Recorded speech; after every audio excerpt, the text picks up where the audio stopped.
isaan arganii baay'ee naanii dhugaa dubbachuu fi qaami seeraa namni dhuunfaa kana gochuusaaf gadda guddaa keessa jiru isaan mataan isaanii booda as jalallee nami jiru jira OST baaleerra kan jirtu musinnaa kan jettu lakkoofsa tokko barreeffadhu si haa galchanii wantoo gochuu dandeessa galchuu dandeessa.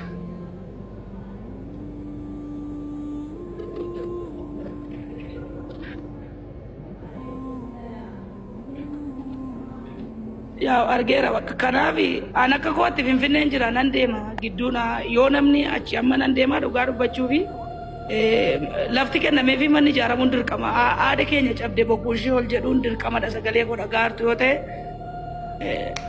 boorisa ta'uuf taa'isa ta'uu nan naqaan nan deema lafa haati koo jirtu kan nan naqa.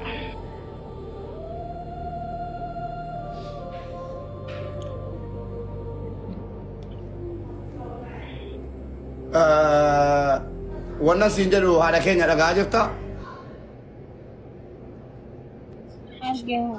mataa kee gadi hin qabatin haati nu yeroo haadholiin keenya dhukkufatan haadholii keenya akka waan maallaqni hambisuutti haadha keenya haga kasheekaatiin suuraa irraa kaafadhuu fi birriin isin haga ammaatti haadhateen sa'aatii 2 yookaan sa'aatii 3 keessatti walitti qabdaniif nama hin beeyne karabbii jettanii badhetti jaalataniif seenaa tiktookii irratti galmaa'ee jira ka seenaa yeroo jalqabaa irratti galmaa'ee wallahi obboleessa keenya mubaarak musammaa kabeeytan bismillaahi jedhee sagalee tahee fi rabbi harka isaa irratti isii birmate birriin isin galchitan birrii miliyoona 1 fi 100,000 fi 61,000 fi 600 fi birrii 33 fi saantimii 62 galaa jirti ammallee galaa jirti tokko immoo kan galu jira taa maleedha taa maali waan kan maqaan isii kateele birriitii walitti kara birrii 100,000 fi miliyoona 1 fi 200,000 akkasiin jetti na fakkaata birrii tuni haadha keenya kana baga rabbiin isaan gammachiise rabbiin gaafa namaa waa jijjiiruu hedu waan badaa fakkeesse waan gaariitti namaa jijjiiraa jechuudha. Akka namaati miti akka rabbiitiif haadha teenya tana baga rabbiin qalbii isii gammachiise qalbii isii cabsanii hedduu tokko garaa nama nyaatti miskiina jechuudha. Boqqoolloo hattee yookaan boqqoolloo kan maashillaa kana hattee garaa kana hatteetiniin poolisiin haadha keenya kana gochi bidiggii ani ispoortii hojjechiise jechuudha. Ispoortii akkuma viidiyoo irraa argitanii jechuudha. Ispoortii hojjechiise. Mee namni akkamitti sila namni biyya keenyaa maaluma ta'e jedha bara duraan namni biyya keenyaa akkanatti garaa walitti hin jabaatu. Yeroo rakkataan tokko rakkatee bakka inni midhaan dhayatutti bakka inni midhaan haamatutti yoo itti dhufe iyyuu duraan si gochuudhaaf birrii miliyoona 1,650 walitti si qabamee jira. Qoluuf hiraara nurraa ijoolleen keenya akkasii uummata keenya Oromoo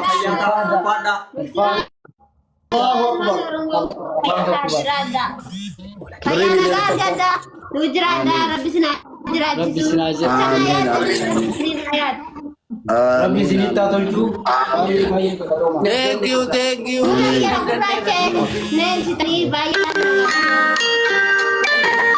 Bala gammaddee bilbilli meerre bilbila sun matatti agarsiisi bilbila illee matatti agarsiisi bilbila bitame sana matatti agarsiisa bilbila bitame illee matatti agarsiisa.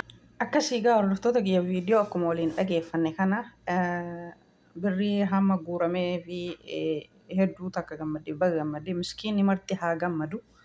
Garuu namni nama miidhu hanguma kana rabbiin namaa dabarsaa jechuudha. Waan xiqqoon namaa sababee namaa dabarsa jechuudha.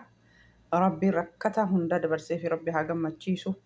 Garuu namni uummanni biyya keenya akkanatti miskiinatti garaan jabaate namni waa rakkatu malee waan namaan fuudhu nama kana ummaan rakkatte maal taatee itti siqanii gaafatanii yoo danda'an waa godhanii fi yoo dadhaban immoo lammata waan akkanaatti hin deebi'in jedhanii rabbumaaf jecha yoo irra taraniif mee maal qaba hagan haa nama haadha isaa taatu kana qocci bidiggii hojjechiisu akka waan dargaggeessa wayii taate yookaan akka ijoollee sabiyyii wayii taate qocci bidiggii dalagsiisa. Waan baay'ee tokko nama gaddisiisa. Haalli biyya keenya keessa jiru kuni baay'ee tokko nama gaddisiisa. Garuu baratama osoo akka hin taane jechuu barbaadeeti. Keessumaafuu nama miskiina, nama rakkataa, namni kamiyyuu haa jiraatu. Nama haala kanaan sadarkaa kanaan miidhuun asiin dura abbaa keenya kan manhara keessatti tumanii akka namatti rabbiin viidiyoo immoo sababa godhee rabbiin dabarseef jechuudha. Haadha teenya tanallee akkasuma sababa viidiyoo godhee rabbiin dabarseef hanganumaa fi namni waan hin taane walitti irratti dalaga waan seenaa nama keessaa hin baane jechuudha. Wanti kun seenaadha nama keessaa hin bahu abadan. Kanaaf waan gaarii waliif yaaduu nama rakkate san itti siqanii rakkoo nama waa balleessisan gargaaru karaa seeratti itti dhiyeessanii seerri gaafatee waan barbaachisu seerri irra murteesse malee ofii isaaniiti nama kana miidhu gara hin taane wal miidhuun sirrii miti. Egaa hordoftoota kiyya assalaamu alaikum warahmatullahi wabarakaatu. Kabajamtoota fi jaallatamtoota daawwattoota hordoftoota YouTube channel keenya jalatti argamtan jirtu hundi keessanuu my family kan jalqabarraa gamana hordoftan hundi keessanuu kan alaa kan biyya keessaatti egaa guddaa amantii kutaa ganda osoo hin jenne hundi keessanuu nama jiraadhaa. Laayikii godhaa warri ilaaltanii viidiyoo bichaa ilaaltanii bira tartan please laayikii godhaa isiniin jedha. Laayikii fi komentii irraan qusatinaa irra dhuftanii ilaalaa tuman jirtanii nama 50 nama 60 ilaalaa jirtanii maal qaba yoo namni 60 irra dhuftanii ilaaltan kun yoo laayikii gootamaa laayikiin harki maa isin dida viidiyoo yoo irra dhuftanii ilaaltanii harki laayikii maa isin dida laayikii godhaa isiniin jedha. Komentii illee yaada keessan barreessaa isiniin jedha waan baay'ee nama gaddisiisu. Rabbi waan akkanaa namarraa haa qabu. Egaa kan haroo dhuftanillee ani haa dhufuu baga nagaan dhuftan gara YouTube channel kiyya ahlan wa sahlan wa marhaban fiikum isiniin jedhee jira. Seenaa subscribe godhaa, komentii laayikii godhaa. Maatii YouTube channel kanaa ta'a laayikii fi komentii irraan qusatinaa egaa viidiyoo irra dhuftanii ilaaltan isiniin jedha. Egaa viidiyoon kiyya akkuma asirraa argitan kana waa'ee haadha keenyaa kan boqqolloo hattee jedhanii waan garaa nama nyaatu irratti dalaganii jechuudha. Haadha ofii haati namallee akkuma haadha ofii sanii jechuudha. Akkamitti waan akkanatti gara jabeen hangana namni biyya keenyatti gara hagana walitti jabaata nama balleesse namni seeruma dhiyeessa malee ofii isaatti irmijjaa achumatti irratti hin fudhatu jechuudha. Wanni akkana baratama isinitti ta'uu hin qabu biyya keenya keessatti. Dur namni waan akkana kana hin qabu. Amma namni garaa walitti jabaataa deema lakki garaa walitti hin jabaatina. Yoo namni garaa walii laafe rabbillee rahmata namaa godha. Yoo namni garaa walitti jabaate akkamiin rabbi rahmata namaa godha. Biyya keenya kana rabbiin nurraa haa jijjiiru. Rakkina kana maraa nama godha. Rakkina kana hundaa rabbiin biyya keenya irraa haa jijjiiru. Garuu isin ilmi namaa garaa walitti hin jabaatina. Jiruun duniyaa tuni gabaabduudha. Haganuma har'a haadha teenya tanallee rabbi sababa viidiyoo sammuu sababaa godhee irraa jijjiiree jira. Hanganumaaf galata dhabee jechuudha. Namni kaleessa akkana isii godhe sun hanganumaaf galata dhabee. Takki seeratti dhiyeessu takki immoo danda'e waan isin rakkattee balleessite san godhuufi kanuma lamaanii malee namarratti irmijjaan taane gara jabeen walirratti osoo fudhachuu baatanii das nama jedha. Kanaaf baga rabbiin haadha teenya gammachiisee nutis gammannee jirra alhamdulillah. Hedduu tokko gaddine gaafa viidiyoo san arginu akkamiin namni haadha ofii kana qucci bidiggi dalaysiisa akkami ispoortii dalaysiisa akkami gara jabeen akkanaa maayinni kun hagana garaa walitti jabaachuun hangana rahmatummaan qalbii keessaa nama haa qabu. Kana ta'uu hin qabu. Haadha teenya baga gammaddee rabbiin si haa gammachiisu. Rakkataa hundaa rabbi irraa haa jijjiiru.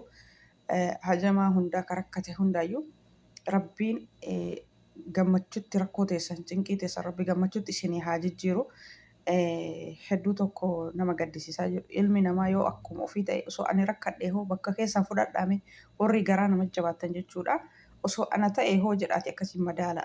Osoo an akka nama kanaatitti rakkadhee akkana ta'e hoo osoo bakka nama kana an ta'e hoo namni kun haati namallee haadhuma ofiiti. Akkuma haadha teenya sanitti ilaaluu qabna jechuudha. Yoo namatti garaa jabaannu namatti garaa jabaachuu hin qabnu. Haga dandeenyeen immoo namaaf waan gaarii yaaduu waan gaarii dhaamuu yaaduu qabna. Kanaaf rabbiin haadha teenya mallee isii haa gammachiisu. Namuu kamiyyuu rakkoon isaan hin argin wallah rakkinni kuni waan nama hin goone hin qabu wallah eebada rakkinna jechuudha. Eebada rakkinna namaa gadi nama godhaa hiriyaa gadi nama deebisaa nama fillafiititti nama xiqqeessa jechuudha rakkinni kuni rabbi rakkoo kana biyya keenya irraa haa jijjiiru.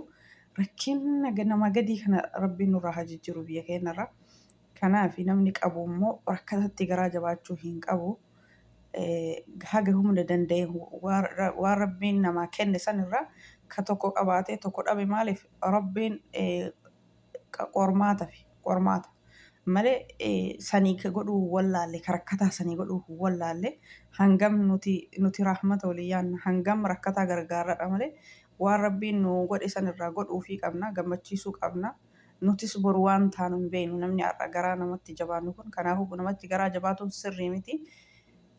Rabbiin rakkataa hundaa haa gammachiisu rakkataa hundaa rabbi rakkoo haa baasu yaa rabbi rakkoo nama gadi nama gootu tan rakkoo fuula ilma namaa nama dhaabdu tana yaa rabbi biyya keenya irraa jijjiiri yaa rabbi yaa Allah rabbiin rahmaani giddii hin qabu akka ilma namaati miti osoon nuti hundi khayrii waliif yaanne rabbilee akkasuma khayrii nuuf bal'isaa jechuudha. Kanaaf rabbiin akka waa hundaa nu laaffisu akka waa hundaa nuuf bal'isu walitti garaa jabaachuun sirrii miti. Walumaa waan gaarii yaadu hanga danda'ameen jechuudha. Rabbiin biyya teennaa rakkoo kanarraa haa jijjiiru akka rakkataan kulleen rakkoo bahu akka hajamaan kulleen hajaa bahu akka beelaan kulleen beela bahu. Egaa viidiyoon kiyya kana fakkaata haga viidiyoo biraatti wajjin turtii gaarii baay'ee.